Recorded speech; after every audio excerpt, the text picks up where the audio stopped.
بسم اللہ الرحمن الرحیم۔ ماں کے پیٹ میں بچے کی نشو نما بند کیوں ہو جاتی ہے اور بچہ آپریشن سے کیوں پیدا ہوتا ہے؟ پہلے تو ایسا کبھی کبھار سنتے تھے، حمل کے دوران ماں کے پیٹ میں بچے کی نشو نما رک گئی ہے، بچہ بڑھ نہیں رہا، بچے کو خوراک نہیں مل رہی یا سوکھنا شروع ہو چکا ہے۔ بعض اوقات یہ بچہ ماں کے پیٹ میں سوکھ گیا ہے۔ اب آج کل ایسے واقعات اکثر پیش آتے ہیں، بچے کی گروتھ نہیں ہو رہی، بچہ انتہائی کمزور ہے۔ نئی مائیں جب ایسی باتیں سنتی ہیں تو وہ پریشان ہو کر اکثر لیڈی ڈاکٹرز کو چیک اپ کراتی رہتی ہیں، دوائی کھاتی رہتی ہیں۔ لیڈی ڈاکٹرز ایسی عورتوں کو فولک ایسڈ، کیلشیم، آئرن کے مرکبات تجویز کرتی ہیں۔ وہ اکثر ہی ایسے مرکبات کھاتی رہتی ہیں۔ جب حمل کا 2 حصے وقت گزر جاتا ہے، 6واں مہینہ شروع ہوتا ہے تو انہیں اچانک خبر ملتی ہے بچہ کی پوزیشن صحیح نہیں، تیاری کر لیں، آپ کا بچہ آپریشن سے ہوگا۔ یہاں ایک سوال پیدا ہوتا ہے کہ آپریشن سے بچہ پیدا ہونے کی صورت کیوں پیش آتی ہے؟ آج سے 30-40 سال پہلے آپریشن سے بچہ پیدا ہونے کے واقعات اس قدر نہ تھے جتنے آج کل ہیں۔ آخر اس کی کیا وجہ ہے؟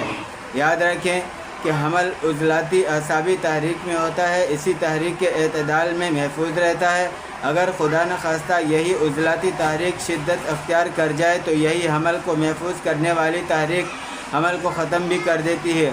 اگر عضلاتی دوائیں کثرت سے استعمال کرائی جائیں، حمل ختم نہ ہونے پائے تو اس کا آخر میں یہ نقصان ہوگا کہ پیدائش میں رکاوٹ ہو کر آپریشن کی نوبت آ جائے گی۔ اس کے متعلق میرا خیال یہ ہے، اپنے تجربات میرے یہ ہیں کہ حمل ہونے سے پہلے عضلاتی اعصابی غذائیں استعمال کرائی جائیں تو حمل جلدی ہو جاتا ہے۔ اس لیے تمام معین حمل دواؤں کا مزاج بھی عضلاتی اعصابی ہوتا ہے۔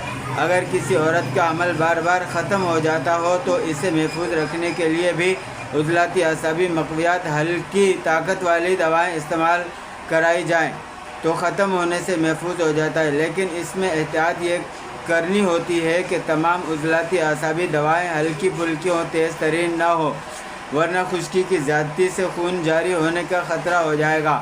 اور دوسری احتیاط یہ کہ عضلاتی غذائیں مقویات 4تھے ماہ سے زیادہ استعمال نہ کرا جائے، کیونکہ عضلات اس وقت تک اکثر بن چکے ہوتے ہیں، اب ہڈیوں اور دیگر اعضاء کے غذا کی ضرورت ہوتی ہے۔ پیدائش کے عمل کے لیے جسم میں لچک، نرمی اور رطوبات کی کثرت کی ضرورت ہوتی ہے، اس لیے اعصابی گدی سے اعصابی عضلاتی غذاؤں دواؤں کی سخت ترین ضرورت ہوتی ہے۔ لہذا معالجین کو چاہیے کہ حمل ہونے سے پہلے، حمل کے بعد 4تھے ماہ تک عضلاتی اعصابی غذائیں دوائیں استعمال کرا سکتے ہیں۔ اس کے بعد گدی اعصابی سے اعصابی گدی اعصابی عضلاتی غذائیں وضع حمل کے وقت بوقت ضرورت استعمال کرائیں، پیدائش بآسانی ہو جاتی ہے۔ یہاں یہ بات یاد رکھیں، چونکہ حمل عضلاتی تحریک میں ہوتا ہے، یعنی حمل ہونے کا سبب بھی عضلاتی تحریک بنتی ہے۔ اگر اسے تشریح اعضاء انسان کے تحت دیکھا جائے تو آپ نے پڑھا ہوگا کہ ماں کے پیٹ میں حمل ہونے کے بعد بچے کے جب اعضاء بننے لگتے ہیں تو سب سے پہلے دل بنتا ہے۔ یہی وہ عضو خاص ہے جو کہ انسان کی پیدائش میں سب سے پہلے حرکت کرنی شروع کرتا ہے، اس لیے کہ خود عضلاتی ہے بلکہ تمام عضلات کا مرکز ہے، جس سے پتہ چلتا ہے کہ انسانی جسم میں سب سے پہلے بننے والا عضو بھی عضلاتی ہے۔ اس سے بننے سے پہلے جب معین حمل دوا دی جاتی ہے تو وہ بھی عضلاتی ہی ہوتی ہے۔ آپ نے دیکھا ہوگا کہ پٹکڑی دیگر عضلاتی دوائیں بطور معین حمل اکثر استعمال کرائی جاتی ہیں، لیکن یہ 4تھے ماہ تک ہی استعمال کرانا چاہیے۔ ان غذاؤں دواؤں کو آخر حمل تک چلاتے رہیں تو جسم میں خشکی کی زیادتی ہو کر آپریشن کا سبب بنے گا۔ السلام علیکم ورحمۃ اللہ وبرکاتہ۔